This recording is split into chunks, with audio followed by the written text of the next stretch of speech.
Hey, everybody, and welcome to a new episode of Frank About Health right here on talkradio.nyc and on our various social media platforms Facebook, YouTube, LinkedIn, Twitter, and twitch.tv. It is Thursday, July 6th, 2023, after Independence Day, and we are looking to energize our future by energizing our mind. Actually, the episode title is Energize Your Mind for Energizing Your Life. Correct me if I'm wrong, Maury. But either way, I just wanted to bring Morry Zelcovitch back to Frank About Health. If any of you caught him on his recent appearance on the Conscious Consultant Hour with Sam Leibowitz, he had mentioned a lot of what he talked about with his audio files and the way he's been able to recover from debilitating depression in his life and failed suicide attempts, luckily for all of us. And simultaneously, he mentioned a bit about Alzheimer's disease. So today, we're going to talk about the Morry Method in relation to Alzheimer's disease, and coupled with the fact that both of us have personal stories in relation to the disorder, we want to actually give a little lesson on what the disease is, which we'll cover in section 2 of the show. But what we want to also do, kind of unique to this show, is get some information about how you all, the listeners and viewers out there, can participate in getting access to these sound files, whether the condition you're concerned about is stress or depression or sleep disorders or Alzheimer's or confidence boosting or so we'll talk about that towards the end of the show. And we just want to also, you know how I issue my disclaimer? We're going to let our disclaimers run rampant throughout the show because of the fact that both myself and Maury are not medical professionals, but he's come up with a foolproof engineering sound system that seems to have worked for himself and for others that he refers that methodology to, including a doctor, which you'll share more about in during the show. I myself am trying to share my advocacy, being an epilepsy patient, having a degree in neuropsychology. I can talk about the information such as Alzheimer's disease, but the credibility is with the research, so I will be showing that throughout the show. That all being said, you can consider that the disclaimer, and I just want to welcome you, Maury, for coming back to talkradio.nyc. You've been doing the tour, you know, and I want to just be able to say, hey, happy Independence Day. How do you proceed? How do you foresee us carrying forward this discussion? Well, I think the best way is we're sitting on a couch in our basement, and Mhm. everybody who's listening is there with us, and we're all just having a nice conversation. Yes. It's a lot of this is about experience, it's about views, it's about compassion, it's about Mhm. understanding. There's a lot more to it than what you read in the newspapers or see on CNN. Right. Right. Our minds and eyes tend to be closed to much of what's going on, despite the fact that we think they're not. Hmm. So I think this discussion we're going to have it will hopefully open people's eyes to the full extent of cognitive issues and how they affect much more than just the person who's experiencing them. Right. And maybe protocols or procedures or things we can do to not only, hopefully help those who are going through these issues directly, but to help them indirectly as well by helping the people around them to be better and to be happier and to be more patient and, just to sleep better. And it's just, nobody is alone when they have Alzheimer's. They may feel like they're alone, Right. but the Right. disease has tentacles that comes out and touches everybody around them. Yes. And it's insidious. It comes very slowly. Yeah. You know, I think what's very unique about our conversations that we've had, and even the one that you had with Sam, is that we were talking about most of the people that benefit from your sound files because they are coherent, they are not suffering from the malady, but they have other psychological or neurological issues that at least can be mediated or worked through. The conundrum with Alzheimer's patients is they're probably not even aware of where they are. So the idea of listening to a sound file won't even pass through their mind as an idea to help them. They don't know if anything is really wrong. So it really sees. Oh, I think what we'll discuss during the show is the impact that families and caregivers have to really learn from what your program offers those patients, because they're the ones that are going to really doing the treatment. The Alzheimer's individual, or even if they're suffering from dementia, is not really fully, they don't have their agency to be able to really do what they need to make themselves live a better quality of life. Sure. And that's one of the unique features of my methodology is that, for most conditions, people have to take a pill or they do special exercises or they need some kind of surgery. And these things are all very focused on the individual who's going through whatever they're going through. But Right. a lot of attention, and certainly these protocols and procedures can't help the people around them, you know. Mm-hmm. But with properly engineered brainwave entrainment like I design, it's not the kind of thing that just because you have a condition, you use it and no one else can touch it around you. Right. Everybody has a Right. brain, and everybody's brain is affected in various ways through various experiences. And we can help everybody's brain to help themselves to be a little bit better, to be sleep a little bit better, to feel a little bit better, to see things more in realistic terms as opposed to in panicky terms. Fear takes a lot out of people. And Yes. education kind of gets rid of that fear when you understand. But the interesting thing is, most people, they don't want to know. They'd rather not know and pretend it doesn't exist. But that's kind of like rust on a car, isn't it? If you don't take care of your car, 5 years down the road, maybe you start seeing rust and you go, isn't that interesting? I'm starting to get rust. Well, no, actually, it's been rusting for years already. Yeah. And if you But you had don't. tested before, maybe it wouldn't be rusting on the surface now. So that's the trick. The trick is to kind of understand that by ignoring something, you're not really making it any better and you're not putting something off. Oh, I'll deal with it when I have it. Well, the Right. rust is already there. You just didn't see it. There are Mm. things that might be able to be done to alleviate or mitigate certain symptomology, certain effects, maybe even more serious issues that if you dealt with them to begin with, you may not have to deal with them now.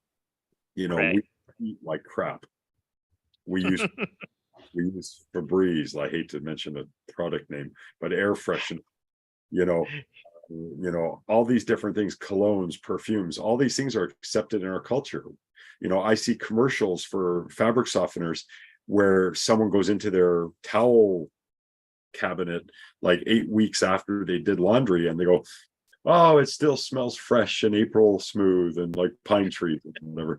But these are all like, people don't understand that when you smell something, particles are actually going into your nose. That's how you're smelling.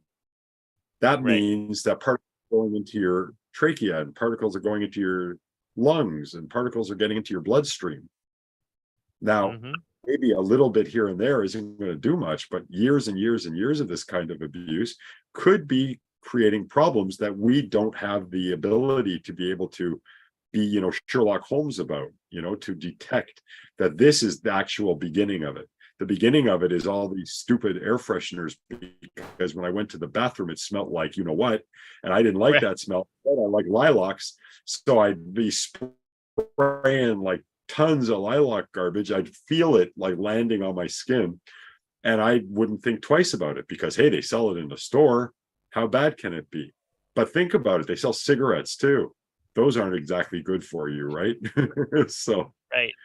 we So need to after a think while, it's like, wait, no, say that again. You need to think what?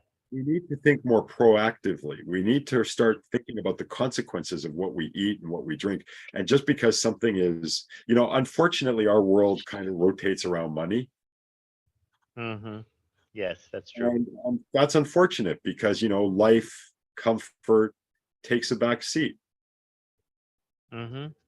And people become a passenger in their life rather than an active participant. Yeah. I think when I look back to what your appearance on Frank About Health back in Mental Health Awareness Month, May, we were mainly focused on depression. I mean, Yeah. because of your story. And then even just now, you said the aspect of fear. I was having a conversation with my family today about that concept. And I really believe that while people have had previous traumas that have make them learn how to fear or always predispose themselves to the negative perception of things.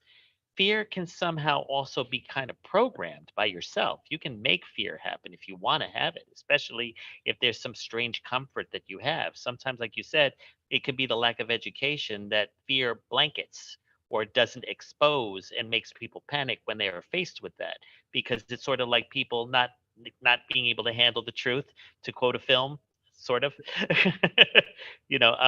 I guess, do you have a sound file to help reprogram one's fear or one's mindset so they can be more positive? Okay, so here's the thing. Brainwave activity, you've all probably seen the videos or the movies or the TV shows or the whatevers, people with these electrodes all over their head, right? And then you Yes. see, kind of like wrong way. You see in the background, you see the brain and you see different parts lighting up all the time, and this red, green, blue, orange, all over the place. Those are just colors that are arbitrarily assigned to different brain states. And a brain state is nothing more than your neurons, which are your brain cells, pulsing electric frequency so many times a second. And depending on how many times a second they pulse, that dictates whether they're delta, alpha, beta, gamma, theta, whatever. Right. And that's what that is. Now, depending on the frequency and the region of the brain, the purpose, everything else, it dictates the kind of chemistry that those neurons produce. Mm-hmm. And right now, I'm looking at a computer screen. Are you, Frank, also? Yes. Okay. Yes. And other people might be looking at computer screens when they're watching and listening to us. They're seeing the result of a bunch of zeros and ones, because that's what computer language can be broken down to on a quantum level. It's all a bunch of zeros and ones. Well, when you look away from the computer screen and when you're looking everywhere else, what you're seeing is the result of neurochemistry. So I could do this and my head flies to the side and bounces back. But if my brain doesn't register that and create chemistry to acknowledge that, my head will move. Like the fist will hit, my head will move, it'll bounce back, but I won't be aware that any of that happened. So our awareness is due to chemistry. So to get back to your question, my systems help to engage the brainwave activity into more normal, natural states for longer periods of time, which will naturally release chemistry appropriate to those states, which then influences how we see, feel, act, and react in the world around us. So it's kind of a backdoor around the way, a way of doing it. But yeah, we can subtly affect neural activity, which affects chemistry, which affects how we feel. And we just received a Facebook comment from Mr. Adrian Ellison, who says, or Adrian could be a girl, so forgive me out there if I got the wrong gender here.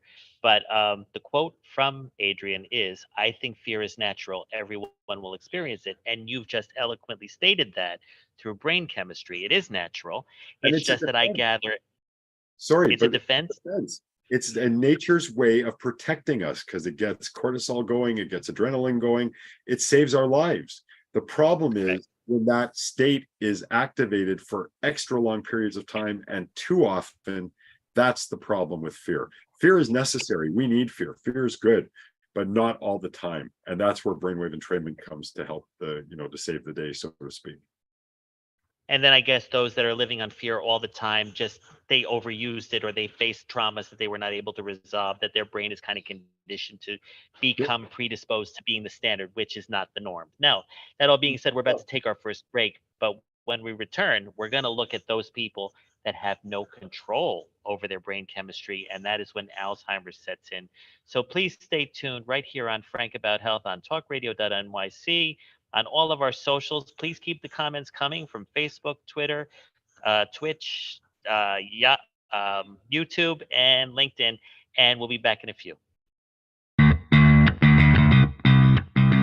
Are you a business owner? Do you want to be a business owner? Do you work with business owners? Hi, I'm Stephen Fry, your small and medium-sized business or SMB guy, and I'm the host of the new show, Always Friday. While I love to have fun on my show, we take those Friday feelings of freedom and clarity to discuss popular topics on the minds of SMBs today.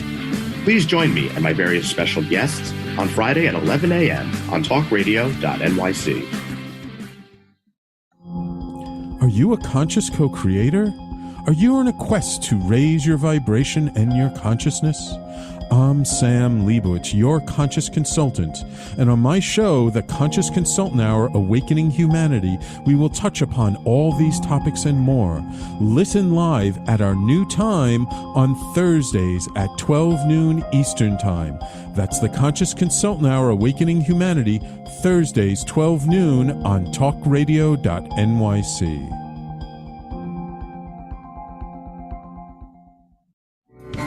What really drives success in business? Introducing Intangify, the show that explores the intangible assets that create value and growth. I'm Matthew Asbell, your host and an attorney focused on innovation. Join me Fridays at noon Eastern to discover how innovation, culture, and other intangibles shape thriving companies from startups to established businesses. We'll share strategies to unleash your business's true potential. Tune in live on talkradio.nyc Fridays at noon Eastern and Intangify your business today. You're listening to Talk Radio NYC. Uplift, educate, empower.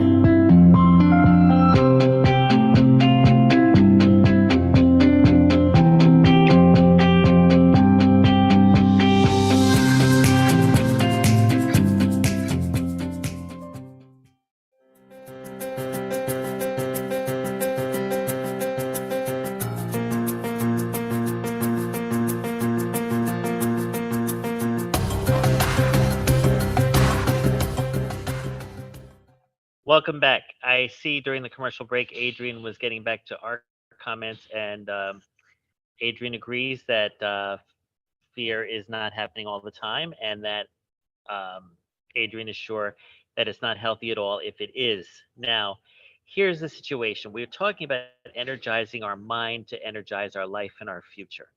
We all need to do that on our own. I know we've been groomed through society, through families, through experiences, that we can learn to become dependent on other sources to provide us with that, which is not the way that we should be thinking. So I think, if anything, one lesson to take away from this show is not just the education on Alzheimer's disease, but at the same time, the education on how to keep ourselves, who don't currently suffer from it, more focused and more alive and more energized. I think before we have this conversation on Alzheimer's, Morry, and tell me if you agree or disagree, we should have a little bit of a schooling on what Alzheimer's disease is. So I'm going to now share the screen with everybody and go into Wikipedia, where it talks all about the disease in terms of what it does in clinical terms. So here I am on Wikipedia, and I'm going to literally read from the screen. Alzheimer's disease is a neurodegenerative disease that usually starts slowly and progressively worsens. It's a cause of 60 to 70% of cases of dementia. The most common early symptom is difficulty in remembering recent events.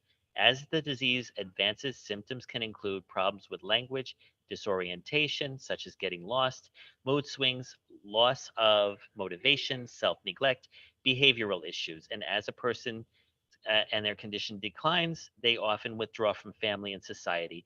Gradually, bodily functions are lost, ultimately leading to death. Although the speed of progression can vary, the typical life expectancy following diagnosis is 3 to 9 years. Now, I'm not going to go into all the other history of the cause being unknown and all that other stuff. For those of you who want to learn more, feel free to go right into Wikipedia and call up Alzheimer's disease. But the reason why we're bringing that up in this particular episode is due to the fact that I know, Morry, you mentioned on Sam's show that your father died from it, or a form of dementia that was looked upon as Alzheimer's, but that there were some aspects of it that were more on the dementia spectrum, I believe. And I know I have a family member currently who's been diagnosed with it, and it seems to be increasing in severity when we were already given medications to slow it down. But a lot of it, unfortunately, is the issue of lack of a caregiver, self-neglect, among other issues, which we'll get into. Now, going back to the situation with your father, Morry, can you tell me how your father's situation was like or different from what I just read to the audience? That was kind of a mirror image, really. It started slowly. He started just kind of going places and we didn't know he was going. And then we'd call him on his phone and he'd answer, "Hey, how are you?" He'd sound totally normal. "Where are you?" "Well, I'm at home." "Oh, no, you're not." We actually use Find My Friends style app. So I had both my parents on there. I could see where they were. They could see where I was. "I'm at home." "No, you're not." "Yeah, I am. I'm watching TV in the den." And he's like driving in the car. Did he even know he was driving? I don't think so. I mean, part of him knew, but he was kind of disassociated. With my father, basically, he actually became a nice guy. He was Wait, say that again. A nice guy? kind of like a nice guy. He was kind of calm and sweet and tender and all these things. And the problem with him more so was he'd forget what he'd say and he'd repeat himself sometimes. His sister had Alzheimer's too, and she was really advanced when she was dying. The disease took her directly. For my father, it was more that it would make him forget he couldn't do certain things. And he kept having falls. And the falls, he kept bouncing back. We couldn't believe it. He'd keep bouncing back. He'd have a fall. He'd be in the hospital for a few weeks. He'd come home and he'd come right back to where he was before. He didn't seem like he was getting worse. But that's part of the issue, because when you're directly involved and you see them a lot, it's hard to see the progression. Right. Other people come who haven't seen him like for 6 months and they go, "Oh my God, he's so much worse than he was." And I never even saw that really. I saw very minor changes, but he kept falling and falling and falling. And then finally, the last time he fell and he talked for about, I don't know, maybe 12 hours. He ate a little bit and then he just stopped talking and he stopped eating. And 9 days later, he died. Wow. So was it due to the last fall itself, or maybe I think the falls exacerbated the Alzheimer's disease. You get a little concussion, like he did crack his head open a couple of times. So brain injuries, just, when you're already suffering from the Alzheimer's disease, which is a brain disorder, right. it just got worse and worse and worse until finally it was like, it was kind of better for him, I believe. He was such a strong guy.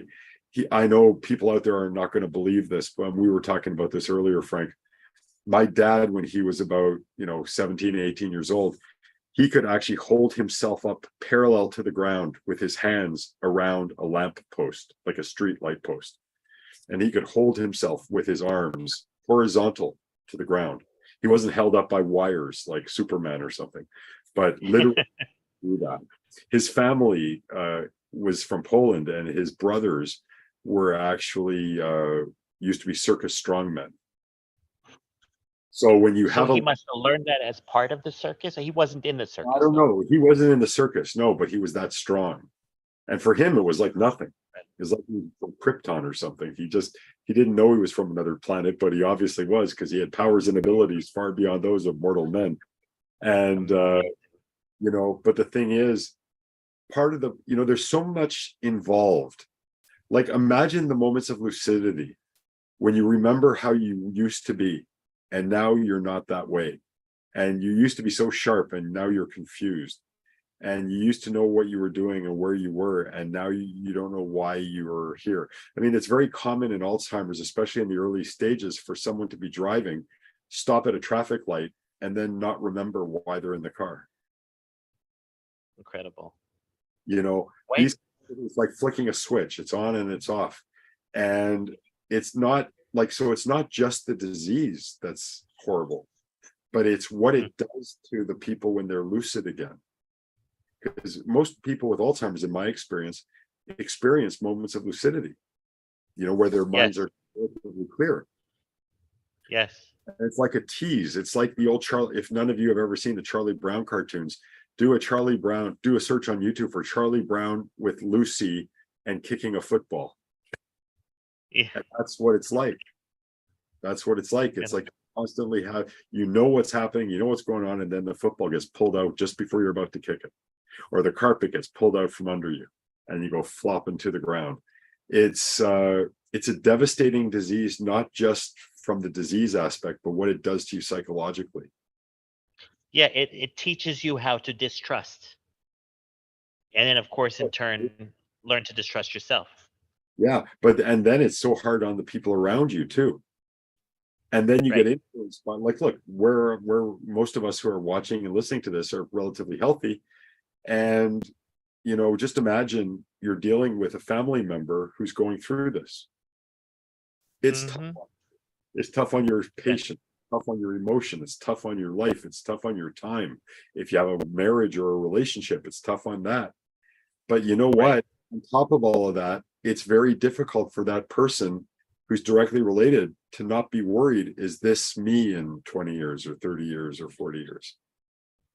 What I usually say to the people who are listening to Frank About Health is that even if you get a clue that that could be you, then you go and get yourself tested. You find out if there's a genetic link to that family member that may be a trigger for you to get that same disease in the future. Whether it's cancer or epilepsy or in this case Alzheimer's. And I keep in think mind, other sorry, just what? I want people to keep in mind and understand that even if they do have the gene, and even if they do have all these things, we don't know everything. And I'm not a doctor, so I'm going to put another disclaimer in here that this is just my opinion, okay? But Right. we don't know everything, and medicine doesn't know everything. So Right. if you learn that maybe you have the gene that might predispose you, first of all, that's maybe predisposing you. It's no guarantee you will. But on top of that, we don't know what else might be involved. There's lots of people who smoke cigarettes and never get cancer. So cigarettes don't Exactly. necessarily exclusively. So that might mean that there might be things you can do. So if you start eating healthier, if you get more exercise, if you like regularly, if you stop using scented things and you use more natural stuff and you eat better and all these different things you do, for all you know, you may never get Alzheimer's. And it might just be because of things you're not doing, not because of things you are doing. So Right. in our society, we're so focused in on, you got to do this. If you have this, you have to do this. Well, in many cases, it might be more appropriate to stop doing things. And that might give you even better results. So I just want to encourage people to think. Don't be afraid. Use knowledge. Knowledge can be power if it's used properly. Right. And do everything you can possibly do to help yourself, then at least you don't have to go, damn it, if something does happen later. And you go, what if? Right. Because what if just makes it worse. It would also help those who live with recurring fear to combat it because they're now taking an active stance to prepare for one of the most debilitating diseases that could lead, like we said, to their death. The thing is, why do you think within families, when they are living with people who are just repeatedly forgetful, and you know that it's not Alzheimer's because you have proof of that from X-rays, MRIs, whatever it may be, and they're probably just forgetful because they had a very stressed out day. They didn't get enough sleep. They probably ate too much, and they're still digesting their food, whatever might be going on, or side effects of medication, let's say. Why do you think everyone runs to the conclusion that it's Alzheimer's and not give credibility to the fact that it's just simple forgetfulness or a possible dementia, but not to the worst case scenario? That's fear again, right? It's lack of Okay. understanding. It's important that we educate ourselves. Education, knowledge takes fear out of the equation. It does. Right. Absolutely Right. removes fear. And my wife, who had multiple issues with autoimmune that should have killed her doctor thought 3 months if she's lucky. It's now 13 years later and she's considered cured. Okay, because she Incredible. paid attention and she didn't say, I'm afraid. She said, I want to know everything there is to know about this so I can try everything under the sun to get better. Yeah. Become vigilant in a good way. All right, we're about to take our second break. And when we return, I'm going to share my story, especially because it actually comes from the caregiver's point of view, At the same time, while it is impacting me on a personal level, but I'm able to learn from it because I don't want to deal with the fear aspect. I want to deal with it as an advocacy moment. So we'll be advocates together in the next few minutes right here on Frank About Health on talkradio.nyc, and all of our socials will be back in a few. Are you passionate about the conversation around racism? Hi, I'm Reverend Dr. TLC, host of the Dismantle Racism Show, which airs every Thursday at 11 a.m. Eastern on talkradio.nyc. Join me and my amazing guests as we discuss ways to uncover, dismantle, and eradicate racism. That's Thursdays at 11 o'clock a.m. on talkradio.nyc. In a post-COVID world, you may have many unanswered questions regarding your health. Are you looking to live a healthier lifestyle? Do you have a desire to learn more about mental health and enhance your quality of life? Or do you just want to participate in self-understanding and awareness? I'm Frank R. Harrison, host of Frank About Health, and each Thursday, I work to enlighten you. Tune in every Thursday at 5 p.m. on talkradio.nyc, and I will be Frank About Health to advocate for all of us.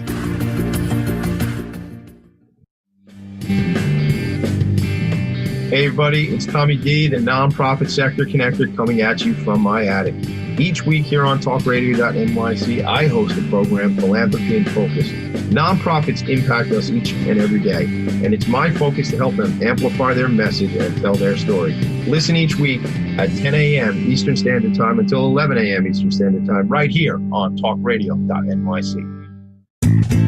You're listening to Talk Radio NYC at www.talkradio.nyc. Now broadcasting 24 hours a day.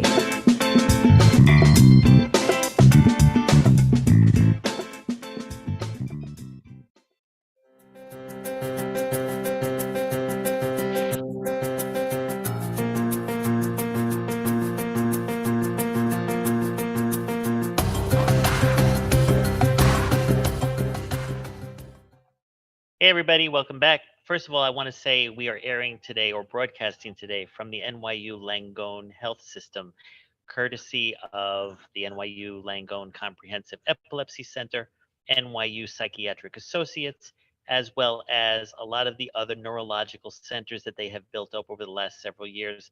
I posted an article on the show about 2 months ago showing that NYU Langone is now #1 in neurological surgery and neurological brain health. And I'm proud to have the show on Alzheimer's discussed at this location. I'd like to make a name out there for those of you who may have family members suffering from the disease and not even know it. The name is Dr. Harold Weinberg. He's a director of neurology at NYU Langone Health and could see your loved one to test to see if they have Alzheimer's and would give you the proper medications if there are any, as well as treatment protocols to follow by. And that is what is going on right now in my own life. I have a family member who has been suffering from the disease for the last 2, maybe 3 years, but it was very, very slow to form. Everyone thought it was simple forgetfulness or dementia due to a cardiac episode that happened 10 years earlier, that the medications themselves were creating oxygen debt to the brain. All of that had been discovered and transformed, and medications were provided, some medications removed, new exercise regimens, new nutrition programs, but it got increasingly worse. And recently, an MRI shown that it was early onset because it was already showing signs that in her record that she was probably going to be getting it by the time she reached her 80s. She's now going to be 64, and it is getting increasingly worse, also influenced by her lack of willingness to stop smoking tobacco, because that has been helping it along. You can only do so much to tell a person to stop smoking, and if it's a habit, it's not going to happen. But without having an actual caregiver to control that, you're left to the devices of the medicine and the resources that you have until time reaches the point where you just have to let the rest of time dictate what's going to happen. Now, it's very interesting how it affects caregivers, especially since I am her health proxy here at NYU Langone. Her son is her what they call CDPAP worker, Consumer Directed Patient Assistance Program, which is part of the Medicaid program during the COVID years, where your caregiver can be your family member, where they actually get paid for making sure you eat, take your medicines, clean the house, stuff like that. But they are not responsible for out of home care. That in itself is what's still missing in my family member's life. Now, the thing is that it's both fortunate because she is not living in a home. She's not living in any restricted environment. She still has agency over her motor skills and her bodily functions and her ability to remember when she's going to the store, she's going to the store. When she's going to the post office, that's where she's going. The problem is she can light up a cigarette and throw a lit cigarette into the garbage and start a fire and not be aware of it, which did happen once. Another example is by taking an overdose of both heart medications as well as her ongoing neurological medications. She went off for a walk one day and found herself on 55th Street near Central Park, and she lives on 114th Street.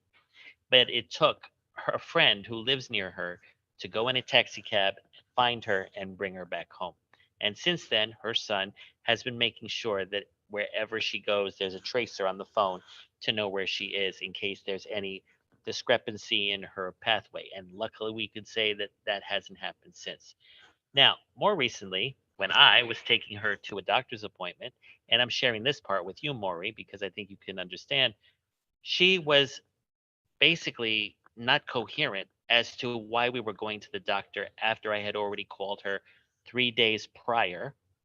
And actually, I should say, in each day, I called her every day. And I was telling her, I will be at your apartment at 10 o'clock in an Uber. Come downstairs, meet me. We will go. She would call me. I'm downstairs when she was still up in her apartment. I would get there. I would say, where are you? Oh, I'm on the way downstairs. Okay, come down in 5 minutes. 20 minutes later, where are you? I'm about to come downstairs. I said, you better, because the car is about to ride away without me, which was not true, but it brought her downstairs. That being said, that was the first time that I experienced what I would call a change in the severity of her forgetfulness. Now, what I thought was even more intriguing is in the car ride, as well as when we got to the doctor's office, I asked her one question. She gave me 5 answers. And she insisted, even though they had nothing to do with each other, that that was the same reason for my answer to the question, which was, did you buy enough food for the week? Answer number 1, I bought enough food for every time I get hungry. Answer number 2, I bought enough food, but I also get friends that give me food for free. Answer number 3, I'm not really very hungry right now, so I don't think I'll buy any food. 4, I have enough food that'll probably last me a week or it'll last me a month, but I'll see what happens. And 5th, when are we going to Starbucks? So, aside from the product placement answer that I just provided everyone out there, it was very interesting to try to, like a jigsaw puzzle, put those answers together to come up with what was my answer. The answer really was yes or no. But I gathered from the 5 answers, 3 out of them said yes. But for me to use my own coherent neurological functioning and translate what was going on, I did get the answer, but most people are not like me. So, but I also noticed when we got to the doctor and she was taken in for her eye checkup, because she's dealing with post-op surgical procedures in her eye from dealing with glaucoma, I fell asleep. And while the appointment was half an hour, I felt like I'd been asleep for a minute, maybe 2 minutes, only to be waken up by both my cousin and, well, that's the family member, as well as the doctor, stating that I've been asleep for 30 minutes. And I actually thought to myself, it is exhausting trying to trace whether it's the brain waves or the thought waves, the thought pathways of a person suffering from dementia or Alzheimer's, what their true meaning is. I mean, people who don't think as much as I do probably think that the person's lying to them, gaslighting them, just tricking them, playing little games. But me knowing what's going on, I'm trying to actually do the thought process to figure out where we're going. but it is incredible how the impact on me, it's almost like I ran a marathon. So I can only imagine what caregivers who do this for a living are dealing with. And I guess if anything, while it is sad to see a cousin, a family member, that so vibrant, wanting to go to movies all the time, talk about different foods, different travels, different whatever, is now at the point where family members, as well as myself, are taking her to her various doctor appointments. That's the amount of the relationship at this point. And what that does is allow me to see the realities of what could be for more immediate family as well as myself. But it's almost like I'm already saying my proper, I wouldn't call them goodbyes, but the proper distancing that is happening so that it won't be, no, it's going to be painful, but it's not going to be too painful the day that she passes on. I don't think that's going to happen for another, let's just say, at least 10 years. Because so far everything seems to be coping 70% of the time. It's that 30% that I just described. And I know that, you and I, Morry, were talking before the show aired. I just got a call from her son who said that she's doing okay today and actually gave me some good news on top of it. So maybe she's more lucid than not. I, of course, only saw her during a non-lucid moment. So what I have is a recency effect on understanding what people who literally, it's like scrambled eggs, going on in their brain. I then question what degree of this is Alzheimer's or what degree of it is just simply dementia. And I guess it's a spectrum. But to see the impact that it has on you, I guess what I'd like to learn from you, Morry, is that what do you think her behavior did to my brain or my energy system to create that fatigue, to create that reaction? What would be your opinion on that? Look, it's a matter of there's heartstrings being pulled, there's compassion, there's not it's easy to say I understand, but you don't. It's impossible to understand. If someone hasn't been a caregiver of someone with Alzheimer's, because that's Alzheimer's, 1 minute you're fine, the next minute you're not. One day you have a good day, the next day it's like, who are you? It's exhausting. Yes. Because there's so many things at play. Who am I going to get 5 minutes from now? What's going to happen? What's going to happen to them? Am I going to be here when it happens? Should I be here when it happens? Do I want to be here when it happens? It's hard to see a loved one deteriorate. It's hard for someone who loves you to see you break your arm when you're 16 years old. We're wired this way. We're wired to care. We're wired to be societal. We're wired to be together and to want to love each other and be with each other and help each other. But that's not how it is all the time. We don't always get to be like that. And it's frustrating. That's why it's so important to take care of your own mental health, especially when you're in a situation like that, because these people can still sense your energy and how you feel. And if you think that's not affecting them, then you're crazy. My opinion entirely, not a medical opinion, but my opinion from experience and seeing it, That's a second disclaimer, by the way. Yeah, well, there's a lot more. So you're feeling what the energy they're sending you. Well, they're feeling the energy you're sending back to them too. And so important to take care of yourself, because if you can be less panicky, then they're less panicky. Very quick example. A mother and a child are at a park. The child starts running to the mommy, and trips and falls and does a face plant, right? The mother can do two things. The mother can go, oh my God, what happened to you? Or the mother can giggle and go, oh, get up and come here, sweetie.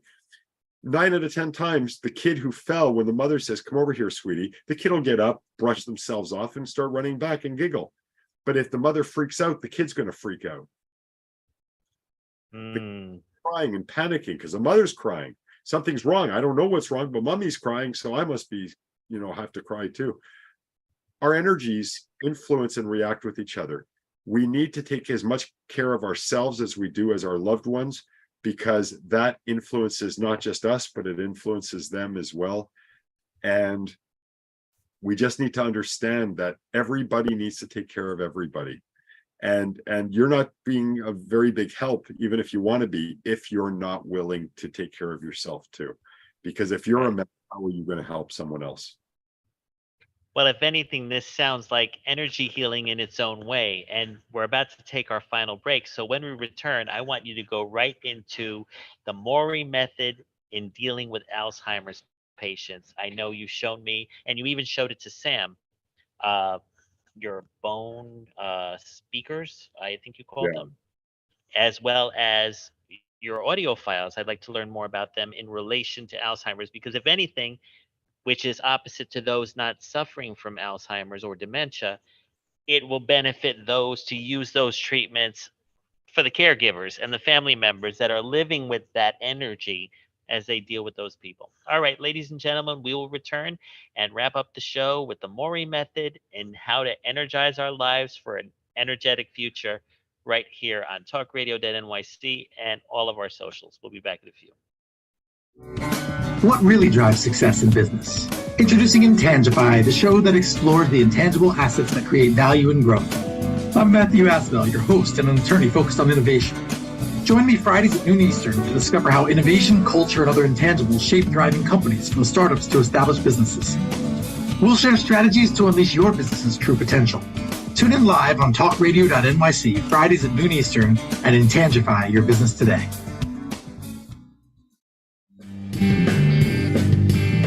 Hey everybody, it's Tommy D, the nonprofit sector connector, coming at you from my attic. Each week here on talkradio.nyc, I host a program, Philanthropy in Focus.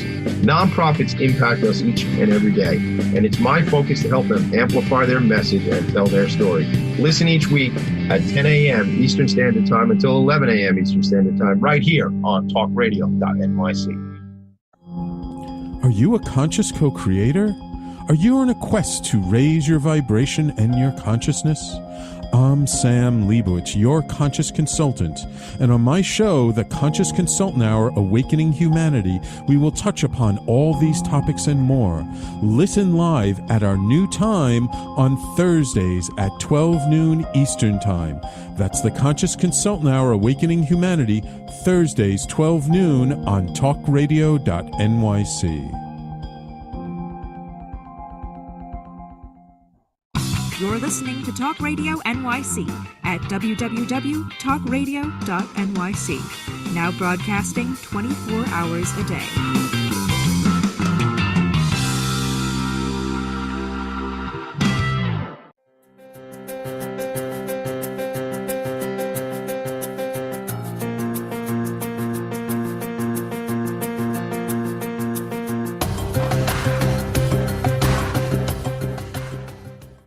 Welcome back. Morry, before we start talking about your audio system for Alzheimer's patients, Adrian got back to us with other comments related to what I just spoke about. It says it runs in my family. These are all quotes now. You would think head injury of some kind would cause it, but that's not true. I don't think anyone knows what starts the process of it. I think it most certainly has to be related to age. It's terrible to see someone go through it. Just because something is genetic does not mean you're going to get it, which is what we talked about. I do think some stuff can cause it. There are environmental triggers, and like I mentioned, my cousin was smoking too much, and the doctor had indicated that if she hadn't been a smoker, she probably would have developed it in her 80s and not in her 60s. So thanks again for your comments, Adrian. You're on point with what we've been discussing. But Morry, go ahead, unveil your methodology that I know I could learn from. And then who knows, maybe I can put those earbuds that you'll talk about in my cousin's hands, and maybe it'll have an impact. Thank you, Frank. So my work is very theoretical. I study a lot of research. There's a ton of research going on in the brain, neurology, neurobiology, neurophysics, quantum physics, blah, blah, blah, blah, blah.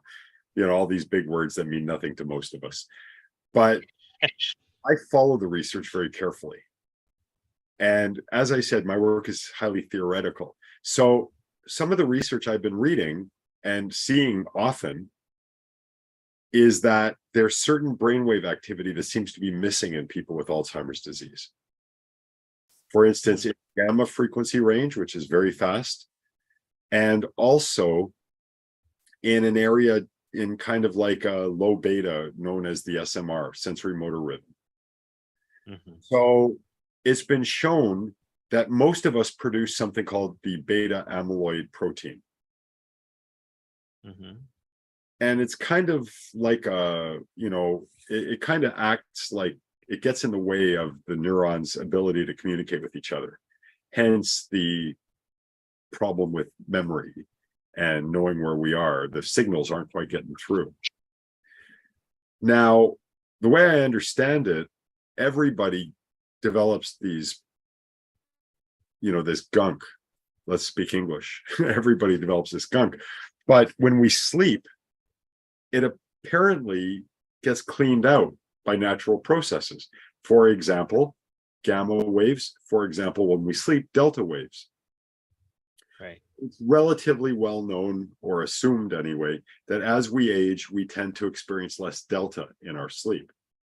So that would kind of make sense with the association of Alzheimer's occurring in older people more often, because as we age, we're not getting as much delta, so we're not able to clean out the amyloid protein, which is, the beta amyloid protein was getting created.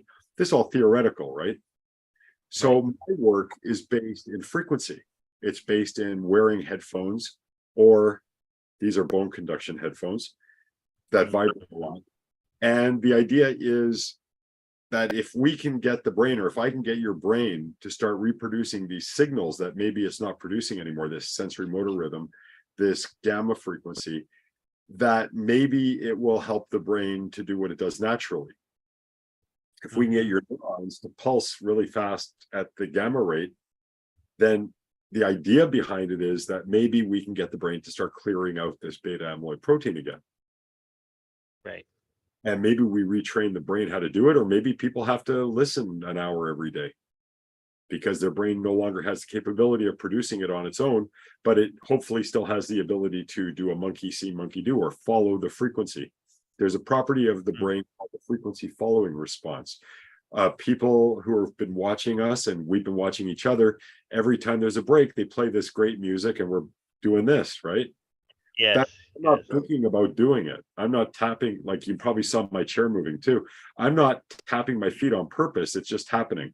That's entrainment. Everyone can be entrained unless you have some physical issue with your brain.